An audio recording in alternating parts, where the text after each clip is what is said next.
Primary coverage continues with one of the winners in the race for Dane County Executive. We have Melissa Agard, who will face off Dana this November. State Senator, thank you so much for joining us this morning. There's a question I've been wanting to ask you for some time, and it's about your decision to run for county executive.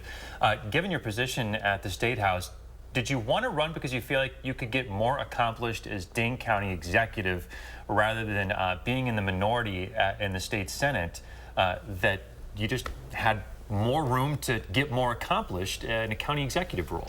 So I love this community. I was born and raised right here in Dane County. I'm raising my 4 boys here.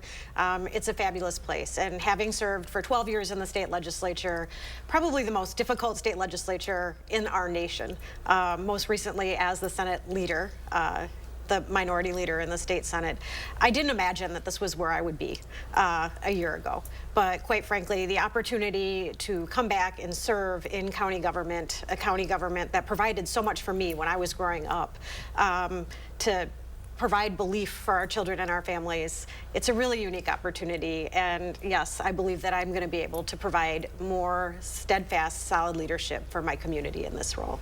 And you talk about, you're raising your 4 boys here, and lots of other families are here as well. So recent reports show Dane County has the fastest growing population in the state and is expected to grow substantially in the future. So if elected as county executive, what are your plans to address the housing crisis?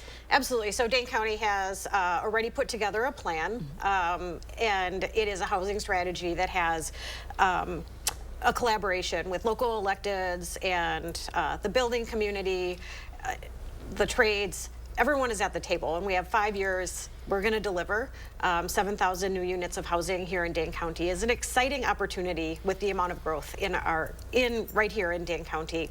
We want to make sure that our kids grow up and continue to put their roots down, as opposed to exporting our talent and young people to other communities. So whether it's addressing our housing crisis or egregious racial disparities, being leaders when it comes to environmental protections, we know that in Dane County, when we lift each other up and provide that public safety and opportunity, we all do better. You'll be going up against Dana on November 5th.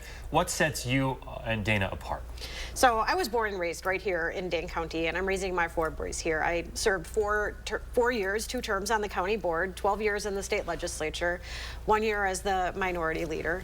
I have deep roots in this community.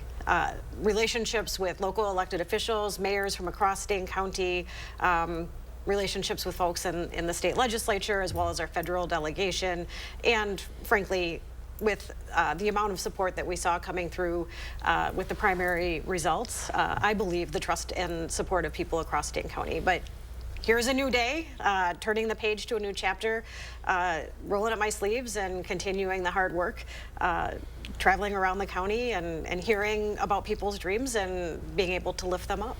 What are some of the priorities day one, if elected, that you want to tackle? Well, we need to continue moving forward to address environmental protections here in Dane County. Climate change is real, and clearly we define ourselves with our lakes and our natural spaces here in Dane County.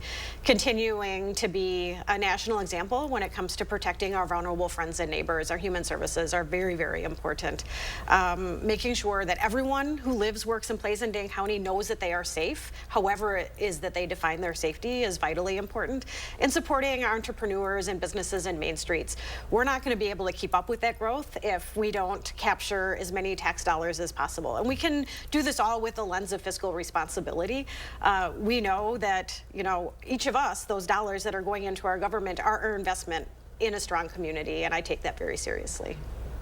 All right. Well, Melissa Agard, thank you so much for joining us this morning, and congratulations. Thank you so much.